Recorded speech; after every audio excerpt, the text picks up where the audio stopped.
Hi there, let's prepare for high school board examination. Today our topic is interchange of sentences. तो आज हम सीखने वाले हैं कि किस पर्टिकुलर टाइप के सेंटेंस को किस दूसरे टाइप के सेंटेंस में चेंज करते हैं। This is M Rahman and I welcome you to our ऐसी क्लासेस ऑफ इंग्लिश लैंग्वेज। आज हम गहराई से समझने वाले हैं, साथ साथ बोर्ड से रिलेटेड जो बेसिक एलिमेंट्स हैं, रूल्स हैं, उनको हम समझते चलेंगे और इम्पोर्टेंट क्वेश्चंस को भी अटैम्प्ट करते चलेंगे। इस तरह की हमारी दूसरी वीडियोस भी आपके लिए अवेलेबल हैं, जिसमें प्रीपोजिशन है, वर्ब है, इंटरचेंज है और आपके जंबल वर्ड्स हैं जिसको आप रीऑर्डरिंग कहते हैं, और पैसिव वॉइस हैं, डायरेक्ट इनडायरेक्ट हैं। सभी टॉपिक्स पर हमने टॉप 20 टॉप 50 क्वेश्चंस लेकर के वीडियोस आपके लिए अपलोड की हुई हैं, वहां से आप स्टडी कर सकते हैं। इससे भी अलग अगर आपकी अपनी कोई प्रॉब्लम्स हैं तो आप कमेंट सेक्शन के थ्रू हमसे शेयर कर सकते हैं। हम आपके उस पर्टिकुलर टॉपिक पर वीडियो बनाकर अपलोड कर देंगे। अगर अभी तक भी आपने हमारा चैनल सब्सक्राइब नहीं किया है तो सब्सक्राइब करें, लाइक करें एंड शेयर करें, और आप पेन और पेपर लेकर के बैठिए, सारे रूल्स लिखिए और हर असाइनमेंट को कई कई बार करके देखिए, सफलता आपके कदम चूमेगी। आइए शुरू करते हैं इंटरचेंज से। इंटरचेंज शुरू करने से पहले हम ये समझ लें कि एक इंटरचेंज जैसा वर्ड होता है उसको हम कहते हैं ट्रांसफॉर्मेशन। दोनों में डिफरेंस क्या है? इंटरचेंज में हम मीनिंग भी बदल देते हैं और स्ट्रक्चर भी बदल देते हैं, सिंटैक्स भी बदल देते हैं। सिंटैक्स कहते हैं हम स्ट्रक्चर को, जबकि ट्रांसफॉर्मेशन में हमारा पर्पस सेंस बदलने का नहीं होता, जो कि क्लास 11th एंड 12th के सिलेबस में आती है। इंटरचेंज क्लास 10th में है, 9th में है। तो आज का हमारा टॉपिक चूँकि इंटरचेंज है तो उसमें हम सबसे पहले टेंसेस को समझेंगे। टेंसेस और सेंटेंसेस दोनों, इसलिए हम सबसे पहले सेंटेंसेस को समझेंगे। सेंटेंसेस और टेंसेस दोनों अलग अलग चीज़ें हैं। टेंस में आप टाइम को डिफ़ाइन करते हैं, समझते हैं, पास्ट है, फ्यूचर है, प्रेजेंट है, और सेंटेंस में आप एक बात को कितनी तरह से कहते हैं उसको समझते हैं कि कोई बात आपने स्टेटमेंट में कहना है, इंटरोगेटिव में कहना है, एक्सक्लेमेटरी में कहना है, ऑप्टेटिव में कहना है या इम्पेरेटिव में कहना है। तो इन्हीं सारी चीज़ों को आज हम समझने वाले हैं। जब भी हम सेंटेंस की बात करते हैं तो हम एक वर्ड कहते हैं कि ये सिंपल सेंटेंस है। सिंपल सेंटेंस को हम अभी आपको शॉर्ट में बता दें कि सिंपल सेंटेंस वह सेंटेंस होता है जिसके अंदर एक मेन वर्ब होती है, जिसमें एक सब्जेक्ट और एक ही प्रेडिकेट होता है। यहाँ पर हमारे पास है सेंटेंस। हम देखेंगे कि सेंटेंस कितनी तरह के होते हैं। जब भी हम पहली बार बात सुनते हैं और हमें पुरानी बातें याद रहती हैं तो हमें ये मालूम है कि सेंटेंसेस जो है हमारे कौन कौन से होते हैं। वे 3 होते हैं। पहला सेंटेंस कौन सा होता है? पहला होता है कॉम्प्लेक्स सेंटेंस। Complex sentence. दूसरा होता है कंपाउंड सेंटेंस, और तीसरा होता है हमारा सिंपल सेंटेंस। अब सिंपल सेंटेंस को लेकर के बड़ा कन्फ्यूज़न है कि सिंपल सेंटेंस कुछ बच्चे अफर्मेटिव को समझते हैं, सबकी अपनी अपनी अलग धारणा है। एक्चुअली सिंपल सेंटेंस उस सेंटेंस को कहा जाता है जिसमें केवल एक सब्जेक्ट और एक प्रेडिकेट होता है और दूसरी वर्ब उसमें नहीं होती है। जब एक से ज़्यादा वर्ब्स होती हैं तो वह क्लोजेस के अंदर जाता है। तो क्लोजेस हमारी होती हैं कॉम्प्लेक्स सेंटेंस के अंदर और कंपाउंड सेंटेंस के अंदर, जो कि आपका हायर लेवल का सिलेबस है। सिंपल वर्ड आपका simple past, simple present, simple future, indefinite को शो करने के लिए आता है। लेकिन इंडेफिनिट के अंदर तो आपका अफर्मेटिव भी होता है, नेगेटिव भी होता है, इंटरोगेटिव भी होता है। तो यहाँ पर सिंपल में आप ये समझ लीजिए, अगर आपका इंटरोगेटिव सेंटेंस है और एक वर्ब है तो भी सिंपल है, नेगेटिव सेंटेंस है और उसके अंदर एक वर्ब है तो भी सिंपल सेंटेंस है। तो सिंपल का मतलब है एक वर्ब आना। तो यहाँ पर आज हम बात करेंगे सिंपल सेंटेंसेस की। सिंपल सेंटेंस क्या होता है और सिंपल सेंटेंस को हम कितनी तरह से बांट लेते हैं, इस पर हम बात करेंगे। तो सिंपल सेंटेंस के हमारे ये पार्ट्स निकल करके आते हैं। क्या आते हैं सिंपल सेंटेंस के अंदर? सबसे पहले आपका होता है स्टेटमेंट। स्टेटमेंट हो गया। दूसरा होता है आपका एक्सक्लेमेटरी सेंटेंस। नेक्स्ट होता है आपका इम्पेरेटिव सेंटेंस। इम्पेरेटिव सेंटेंस, इन सब में ये तो आपका स्टेटमेंट ऐसे ही आएगा, यहाँ सेंटेंस आप लगा लीजिए। और इसके बाद होगा आपका ऑप्टेटिव सेंटेंस। ऑप्टेटिव सेंटेंस, तो ये आपके सिंपल सेंटेंस के अंदर ये सारे फॉर्म्स आते हैं। अब ये हमने जो स्टेटमेंट लिया इसको यहाँ से समझिए। जो आपका स्टेटमेंट है, स्टेटमेंट आपका या तो नेगेटिव होगा या आपका अफर्मेटिव होगा, और इस स्टेटमेंट को ही असर्टिव सेंटेंस कहते हैं। इस स्टेटमेंट को ही आप असर्टिव सेंटेंस कहते हैं। ये जो आपका असर्टिव सेंटेंस है इसके अंदर क्वेश्चन नहीं आता है। अगर आपसे कहा जाए कि असर्टिव सेंटेंस किसे कहते हैं, तो असर्टिव सेंटेंस के अंदर न तो क्वेश्चन आता है, असर्टिव सेंटेंस के अंदर न ही इम्पेरेटिव आता है, असर्टिव सेंटेंस के अंदर न ही एक्सक्लेमेटरी आता है और न ही ऑप्टेटिव आता है। क्वेश्चन जब हम कोई सवाल करें, आर यू लाफिंग। इम्पेरेटिव जब आप आदेश दें, कम हियर। एक्सक्लेमेटरी सेंटेंस जिसमें आप अपनी इमोशंस को जोश के साथ बताएं या दुख के साथ एक्सप्रेस करें, जिसके अंदर आपके ये साइन आते हैं, इसमें फुल स्टॉप आता है, इसमें क्वेश्चन आता है। ऑप्टेटिव जिसमें आप ब्लेसिंग्स बताएं। ऑप्टेटिव जिसके अंदर आप कर्स बताएं यानी आशीर्वाद दें या अभिशाप दें, तो वो आपके ऑप्टेटिव सेंटेंसेस के अंदर आता है। तो असर्टिव सेंटेंस के अंदर ये नहीं आता, स्टेटमेंट आता है, और स्टेटमेंट आपका नेगेटिव और अफर्मेटिव दोनों हो सकता है। अफर्मेटिव का मतलब है पॉजिटिव। तो यहाँ समझ लीजिए कि जो आपका अफर्मेटिव सेंटेंस है उसके अंदर नोट भी नहीं होता और क्वेश्चन भी नहीं होता। और आपके असर्टिव सेंटेंस को होने के लिए सबसे पहले आज हमारे लिए क्वेश्चन नहीं होना ज़रूरी होगा। और ये असर्टिव सेंटेंस नेगेटिव और पॉजिटिव दोनों हो सकता है। आइए इसे समझते हैं। सबसे पहले आपका आता है असर्टिव सेंटेंस।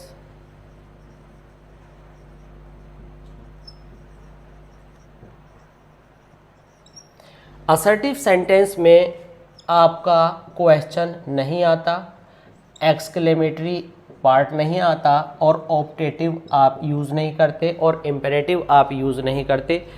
इसके बाद आपका आता है इंटेरोगेटिव सेंटेंस। इंटेरोगेटिव जो सेंटेंसेस आपके होते हैं, इसके अंदर इंटेरोगेटिव सेंटेंस में हमें जानना पड़ेगा कि ये नेगेटिव भी होते हैं, ये पॉजिटिव भी होते हैं। पॉजिटिव का मतलब है बिना नोट का, और नेगेटिव का मतलब है कि इसमें नोट आना ज़रूरी है। यानी इंटेरोगेटिव सेंटेंस आपके दो तरह के हुए। इसी तरह से जो आपके असर्टिव सेंटेंस हैं ये भी दो तरह के होंगे, जिसके अंदर आपका नो आ भी सकता है और नो ज़रूरी नहीं है कि आए। तो उसी तरह से आपके इंटेरोगेटिव सेंटेंस हैं।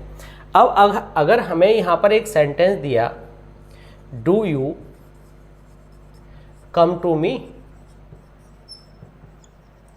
और आपसे कहा गया असर्टिव बनाओ, तो असर्टिव बनाने में आपको केवल एक काम करना पड़ेगा कि आपको इसका हेल्पिंग वर्ब जो है अपनी जगह पर लाना है। और जब आप डू डज को सब्जेक्ट के बाद लाते हो तो बिना नोट की उनकी ज़रूरत नहीं होती। तो आपका सेंटेंस बन जाएगा यू कम टू मी। इसके बाद अगर हम यह कहते हैं has he not attended the class,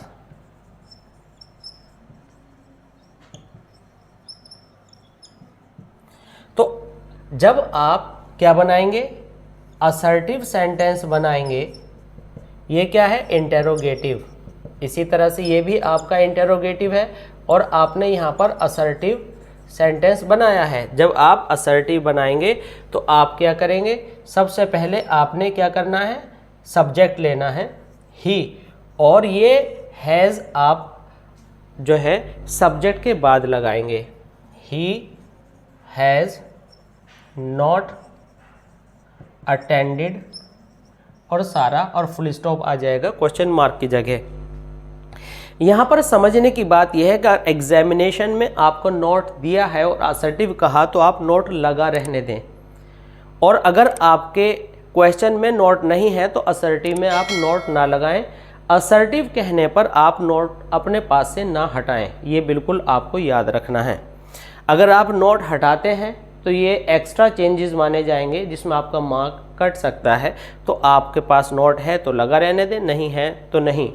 लेकिन अगर आपको इस इंटरोगेटिव से कहे कि अफर्मेटिव बनाइए, तो आपको मालूम है कि जब आप अफर्मेटिव बनाते हैं तो अफर्मेटिव बनाने में आपको क्वेश्चन भी हटाना पड़ेगा और नोट भी रिमूव करना पड़ेगा।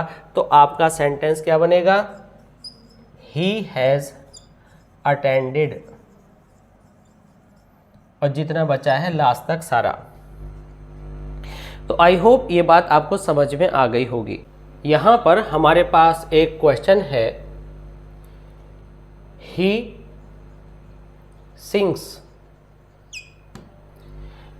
ये अफर्मेटिव सेंटेंस है। आपसे कहा गया नेगेटिव बनाओ, तो नेगेटिव बनाने में आपको क्या करना है? आप आम तौर से भूल जाते हैं कि हम डू लगाएं, डज लगाएं या डिड लगाएं। तो हमारे पास 3 हेल्पिंग वर्ब्स होती हैं। एक होता है क्या हमारा? डू, एक होता है डज और एक होता है डिड। 3 वर्ब्स आपकी हेल्पिंग वर्ब्स हैं। तो अगर आपको एक क्वेश्चन और लिखते हैं, दे सिंग, और तीसरा क्वेश्चन और लिखते हैं, दे सेंग, तो हम यहां देख रहे हैं कि ये वर्ब की सेकंड फॉर्म है, ये वर्ब की आपकी फर्स्ट फॉर्म है, और इसमें वर्ब की फर्स्ट फॉर्म के साथ एस और ई एस आया है। तो ये चीज़ें आपको यहाँ देखने को मिली हैं। जब आपको नेगेटिव बनाना पड़े तो कभी भी आपका नोट बिना हेल्पिंग वर्ब के नहीं आता है। इन तीनों वर्ब्स में अच्छे से देख लें, हेल्पिंग वर्ब नहीं लगी है, तो यहीं पर यह प्रॉब्लम आती है कि कौन सी हेल्पिंग वर्ब लगाएं। अगर आपको हैज़ दे रखा है तो हैज़ के साथ नोट लगाना आसान है, इस दे रखा है तो इसके साथ नोट लगाना आसान है। तो कोई भी हेल्पिंग वर्ब अगर आपको दी है तो हेल्पिंग वर्ब लगाना आसान है, लेकिन यहाँ पर हेल्पिंग वर्ब्स नहीं होती और नेगेटिव में हेल्पिंग वर्ब्स को यूज़ करना होता है, तो ये थोड़ा मुश्किल पड़ता है। तो ऐसे केस में क्या करने वाले हैं आप? अगर आपको फर्स्ट फॉर्म है तो नोट तो आप लगाएंगे ही, इसमें भी नोट लगाएंगे। इस केस में ये समझ लीजिए, जब थर्ड फॉर्म जैसी कोई फॉर्म दिखे और उसके साथ हैज़ हैव फैमिली ना हो, मतलब has have had will have shall have ना हो, तो वह सेकंड फॉर्म होती है। और डू की सेकंड फॉर्म क्या है? डिड। डू की एसोरियस वाली फॉर्म क्या है? डज। तो यहाँ पर आप समझ रहे हैं कि सिंग्स में एस आया, ठीक है। यहाँ सिंग में कोई एस और ई एस नहीं आया, तो जिसमें कोई एस और ई एस नहीं आया तो आप बिना ई एस और एस वाला डू आप यहाँ लगा देंगे और यहाँ लिखेंगे दे, ठीक है। और दे डू नॉट सिंग। तो यहाँ पर आपने क्या सीखा? यहाँ पर आपने सीखा जिसमें एस नहीं है उसमें बिना एस का डू, जिसमें एस लगा है तो उसमें ये वाला जो आपका एस है यहाँ लगा दीजिए, तो ये हो गया डज, ठीक है। डज के आगे नॉट। अब ये सिंग आपका अकेला रह गया क्योंकि इसमें से एस कट कर जा चुका है, तो ही डज नॉट सिंग। तो एस वाले में डज नॉट लगाना है, जिसमें कुछ नहीं लगा उसमें डू प्लेन लगाना है नोट के साथ, इसमें सेकंड फॉर्म है। तो आप यहाँ पर क्या करेंगे? आप यहाँ पर सबसे पहले क्या लिखेंगे? दे, और फिर डू की सेकंड फॉर्म डिड। डू की सेकंड फॉर्म डिड, क्योंकि ये सेकंड फॉर्म वाला है तो सेकंड फॉर्म वाले में डू की सेकंड फॉर्म डिड लगाएंगे, नॉट लगाएंगे। अब ये सेकंड फॉर्म डू ने अपने ऊपर ले ली तो ये फर्स्ट फॉर्म रह जाएगी, क्योंकि पास्ट इंडेफिनिट में एक ही जगह पर सेकंड आनी होती है। तो ये आपको समझ में आ गया। अब जब हमसे कहा जाए कि इनके इंटेरोगेटिव बनाइए, तो इंटेरोगेटिव जब आप बनाते हैं तो इंटेरोगेटिव बनाने में आपको एक ख़ास बात याद रखनी होती है कि जब भी आप इंटेरोगेटिव बनाएंगे, इंटेरोगेटिव सेंटेंस में इनको चेंज करेंगे, तो आपकी जो हेल्पिंग वर्ब है वह पहले निकल करके आएगी और उसके बाद आपका सब्जेक्ट लगेगा, उसके बाद फिर आपका अगर नॉट है तो लगेगा, वर्ब आएगा, ऑब्जेक्ट आएगा, या जो भी आना हो, लास्ट में क्वेश्चन मार्क आप लगाएंगे। तो कुल मिलाकर के ये जो डिड थी, ये जो आपका डज था या डू था, ये आपका बिगिनिंग में आ जाएगा। जब भी आप क्वेश्चन करते हैं और क्वेश्चन का जो भाव होता है हाँ या ना जवाब देने से होता है कि आपने खाना खाया, क्या आप कल स्कूल आएंगे, क्या आप रोज़ एक्सरसाइज करते हैं, तो वहाँ पर आप वॉट नहीं लगाते। जिस क्वेश्चन का आंसर हाँ या ना हो उसमें आप हेल्पिंग वर्ब पहले लगाते हैं। तो यहाँ पर आप क्या लगाएंगे, डू डज डिड पहले कर देंगे। अगर मान लीजिए आपको ये नेगेटिव सेंटेंस दिया और आपसे कहा इसका इंटरोगेटिव बनाइए, तो आपको मात्र इतना करना है, इसको हम यहाँ रेड इंक से दिखाना चाहेंगे कि आप क्या करेंगे, आप लिखेंगे डज ही नॉट सिंग। अगर आपको नेगेटिव स्टेटमेंट का इंटरोगेटिव बनाया तो नोट के साथ बनाइए, बिना नोट के बनाया तो बिना नोट के बनाइए। दे डिड नॉट सिंग, तो यहाँ लिखेंगे डिड दे नॉट सिंग। और यहाँ पर आपको क्या है, डू दिया गया है, तो यहाँ लिखेंगे आप डू दे नॉट सिंग। तो ये हुआ आपका इंटरोगेटिव, नेगेटिव और आपका अफर्मेटिव। असर्टिव के अंदर अफर्मेटिव और नेगेटिव दोनों आते हैं। अफर्मेटिव को पॉजिटिव कहते हैं और इंटरोगेटिव में भी दो तरह के आते हैं, पॉजिटिव इंटरोगेटिव और नेगेटिव इंटरोगेटिव। अब इनके साथ हम कुछ ख़ास सीखते हैं।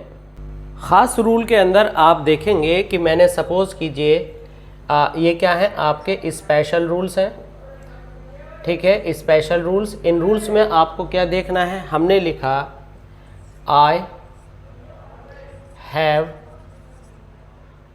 Got some books. तो आप ये जान लीजिए जो सम होता है वो सिंगुलर भी होता है, प्लूरल भी होता है। क्या, सिंगुलर भी होता है, प्लूरल भी होता है। और जो हमारा सम है इसको आप यहाँ अलग कलर से समझ लीजिए कि जो सम है वह केवल आपके पॉजिटिव स्पेशली अफर्मेटिव सेंटेंसेस में आएगा, ठीक है, क्योंकि पॉजिटिव जो सेंटेंस है हमारा वो तो इंटरोगेटिव में भी होता है, अफर्मेटिव सेंटेंस में आता है।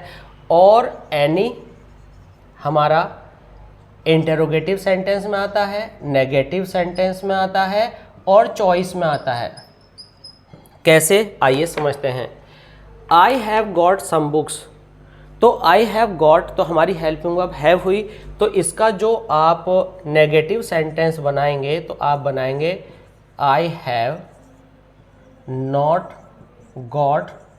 तो यहाँ पर जो ख़ास बात है वो यह है कि सम की जगह आपको इंटरोगेटिव होने पर नॉट है या नहीं है आपको एनी लगाना पड़ेगा।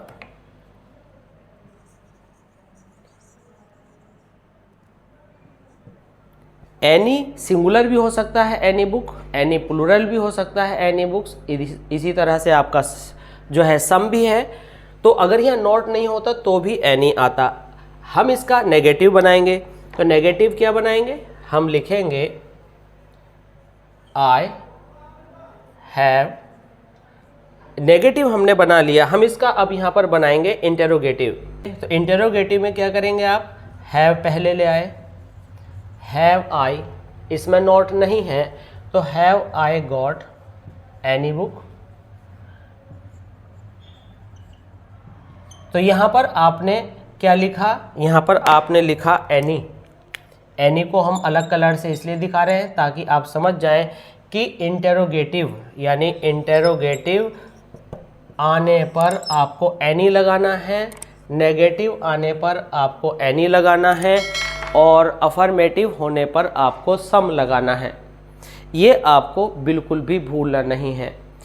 एनी और सम के साथ अब करते हैं कुछ दूसरे एक्सपेरिमेंट्स। दूसरे एक्सपेरिमेंट्स में हम कभी कभी लिखते हैं समबडी, हम कभी कभी लिखते हैं समवेयर, कहीं कहीं हम लिखते हैं समहाउ। इनको समझते हैं। समबडी मीन्स कोई इंसान, समवेयर किसी जगह पर, कहीं, समहाउ कैसे कैसे करके, यानी कोई आदमी अपनी सिचुएशन बता रहा है कि किस किस तरह से करके काम किया। तो इसका जो नेगेटिव वर्जन होगा, इसका जो नेगेटिव वर्जन होगा, इसका नेगेटिव और इंटेरोगेटिव, तो इसके नेगेटिव और इंटेरोगेटिव वर्जन में आप क्या करेंगे, यहाँ कर देंगे आप एनीबॉडी, यहाँ भी एनीबॉडी, समवेयर का एनीवेयर, और इंटेरोगेटिव में भी एनीवेयर। यह आपको एक्स्ट्रा चेंज करना पड़ेगा। समहाउ का एनी हाउ, और यहाँ भी एनी हाउ। अब यहाँ पर जहाँ तक नेगेटिव का सवाल है, तो नेगेटिव आने पर अगर एनीबॉडी लिखेंगे तो नो या नॉट के साथ लिखेंगे आप, नो या नॉट के साथ लिखेंगे, ठीक है, दोनों में से कोई सा एक, नो या नॉट के साथ। जैसे कि आई मैट समबडी, मैंने एक क्वेश्चन लिखा, आई मैट समबडी। अब इसका हमें नेगेटिव बनाना है, तो हम क्या करेंगे, आई मैट। एक तरीका तो यह है कि हम इस में जो नोट है वो इसी के साथ जोड़ दें, आई मैट नोबडी, या आप ऐसे भी कर सकते हैं, I did not meet anybody. तो यहाँ पर आप देख रहे हैं कि डिड नॉट के साथ आपकी फर्स्ट फॉर्म आ गई, क्योंकि मैट आया था तो मैट के साथ हेल्पिंग वर्ब सेकंड फॉर्म वाली नॉट आ गया, मैट का मीट हो गया, यहाँ एनीबॉडी हो गया। तो यहाँ से आपने सीखा कि अगर आप नो या नॉट एनीबॉडी में जोड़ते हैं या ऐड करते हैं तो वह नोबॉडी हो जाता है। इसी तरह से आप अगर ये कहते हैं आई वेंट समवेयर, तो आप कहेंगे आई वेंट नोवेयर, ये भी नेगेटिव है। आई डिड नॉट गो एनीवेयर, ये भी नेगेटिव है। अगर आप कहते हैं he is performing this work somehow, negative बनाने को कहा जाता है और आप बनाएंगे तो आप कहेंगे he is not performing any how, is he performing any how, he is performing somehow. इसी तरह से जब आप नेगेटिव बनाएंगे तो आप कहेंगे he is not performing any how, ठीक है। इसमें नो हाउ नहीं करेंगे जैसे कि हमने नो वेयर और नो बडी किया था। तो ये बात आपको इसमें समझकर चलनी है। अब हम आते हैं इम्पेरेटिव सेंटेंसेस पर। इम्पेरेटिव सेंटेंसेस किन्हें कहते हैं? इम्पेरेटिव सेंटेंसेस उन्हें कहते हैं जिनमें आप एडवाइस, ऑर्डर, सजेशन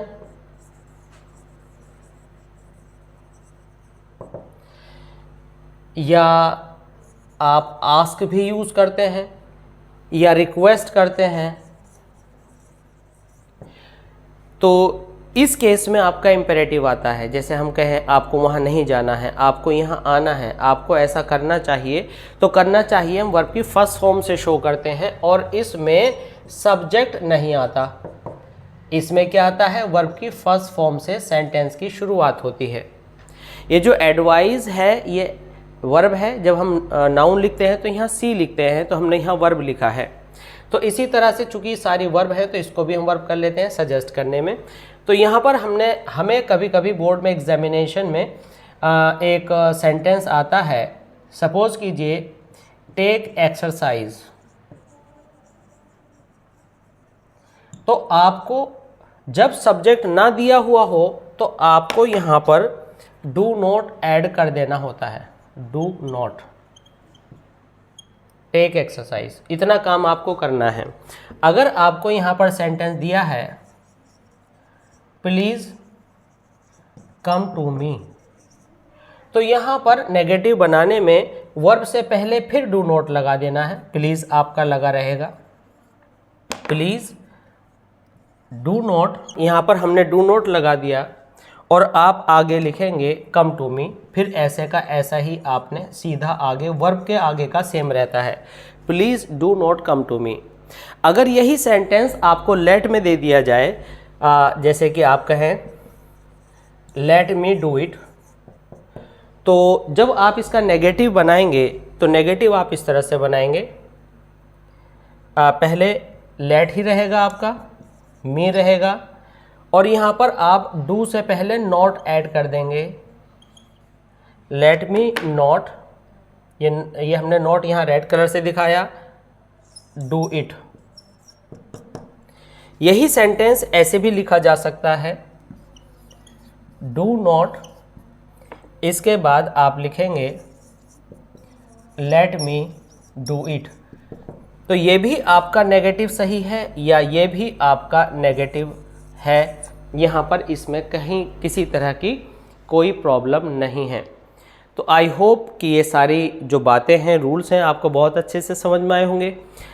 इस इंटरचेंज के सेकंड पार्ट में हम बोर्ड के क्वेश्चंस को लेकर के आएंगे, उनकी आप प्रैक्टिस कीजिएगा, एक से ज़्यादा बार प्रैक्टिस कीजिएगा। इस तरह से आपको इतनी ज़्यादा प्रैक्टिस करनी है कि ये सारे जो सेंटेंसेस हैं आपको मेमोराइज हो जाएं, तो इनकी बेस पर आप नए सॉल्व कर सकें। फिर नेक्स्ट पार्ट में हम आपको एक्सक्लेमेटरी से असर्टिव, असर्टिव से एक्सक्लेमेटरी की बात करेंगे और ये वाला जो पोर्शन है ये पूरा हो जाएगा। हमें लगता है कि ये आपको बहुत अच्छे से समझ में आया होगा। क्या आपके व्यूज़ हैं कमेंट सेक्शन में ज़रूर बताइएगा, क्या आपकी नीड्स हैं, क्या आप चाहते हैं एक्स्ट्रा पढ़ना, वो हमें कमेंट सेक्शन में लिखिए, उस पर हम आपके लिए वीडियोस अपलोड करते रहेंगे। तो मिलते हैं जल्दी इसी तरह की दूसरी वीडियोस में, बने रहिए हमारे साथ। तो सब्सक्राइब कीजिए, लाइक कीजिए एंड शेयर कीजिए। Thanks for being with us, thanks a lot.